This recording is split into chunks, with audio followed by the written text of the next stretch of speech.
There's something I avoided talking about in a couple of my past videos on the new books, but I think it's time I finally address it. Squirrelflight and Bramblestar, they are still fighting. And it's less the actual content of their fighting that I want to talk about, and more the why are they still fighting. They had 2 entire super editions to wrap a bow on their mess of a story, and they just didn't do it. They had an entire story arc to wrap a bow on it, and then they still didn't do it. And of course, it would be completely disingenuous to simply say they love each other forever and never fight again because that ignores all the blatant problems in their past. But then, why can't they just have a Crowfeather Nightcloud moment or something, agreeing to just move on and stop trying to be the center of attention? Or at least properly punish or call out Bramblestar for being toxic, even once. Heck, I'd be happy enough with them just forgetting about it at this point. Bramblestar and Squirrelflight fighting has been going on since the New Prophecy books. You know, the ones released in 2005 and 2006, at the very start of Warrior Cats. You'd think 16 years would be enough time to drop some old character conflicts, but apparently they just don't want to. They're kinda stuck on recycling old characters. Ever since Dawn of the Clans flopped, they seem to force some amount of side relevance to them. The most obvious example of this being Firestar, with his not-so-dramatic return to beat Darkstripe up in A Light in the Mist, and the excessive repeating of his name in the new story arc with regard to Nightheart. But Bramblestar and Squirrelflight have been the reigning champions of being recycled. It might even be a little generous to use the word recycled, as they've long since gone rotten at this point. But where did it all go wrong? When did it become too much? Well, I guess we can look at it arc by arc. New Prophecy is just their natural character stories, like it or hate it.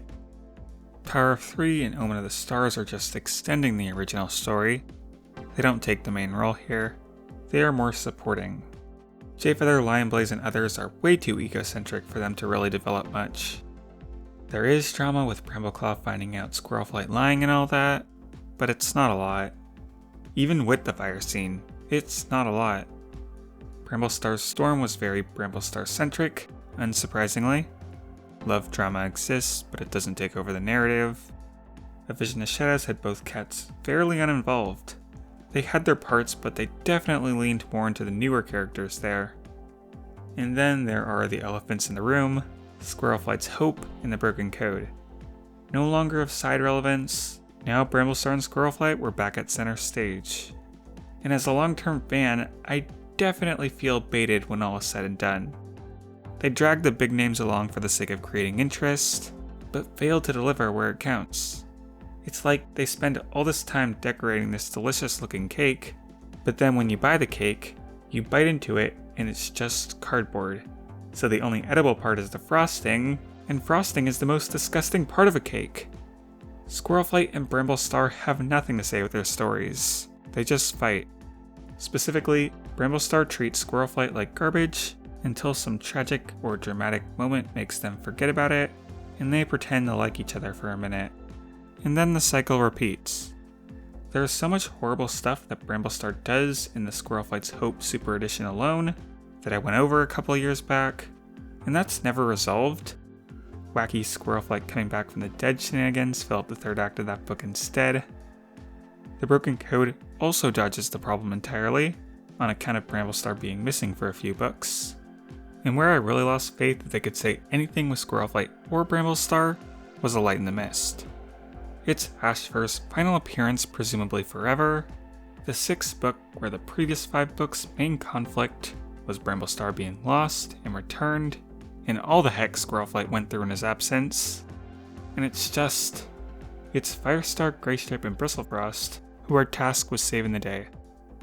We got the big bad Ashfur, central to the divide between these cats going back to 2006, and they can't even show up to his funeral. So it's like, okay, you'd have to assume that they're done with these two if they're going to leave them out of their biggest potential story moment in the entire series. But then this newest Starless Clan story arc has the gall to decide, actually, now is the time to develop Squirrelflight and Bramblestar further. And it's just them arguing over authority again. You know, we already had 500 pages of that. I'm good. I'm really good. And it doesn't matter whether you're on Squirrelflight's side or you're a complete moron. It's just, I don't want to read about them anymore. Fool me once into thinking a meaningful new story can be told between these two? Shame on you. Fool me twice? Shame on me. And now, I can no longer be fooled. I am 100% confident this is going nowhere. And even if they do something dramatic like Bramblestar being deposed or stepping down, it is physically impossible for me as the reader to enjoy anything involving him anymore. And the longer they drag it out, the more he poisons every book he's in. They are beating a dead horse. Nightheart seems very uncaring to the whole ordeal, frustrated when he gives Bramblestar a reason to be upset with Squirrelflight, and very annoyed when Bramblestar didn't care to send in a Shadow Clan anymore after he already got his chance to yell at Squirrelflight. I don't agree with 90% of Nightheart's attitude, but dang is he ever in the right to feel uncomfortable caught between those two cats. It's been the same worthless drama for years, without any progress made. Life isn't perfect, but this is a fantasy book, and we should not have to listen to stinky Bramblestar. Ugh. Alright, bye everyone.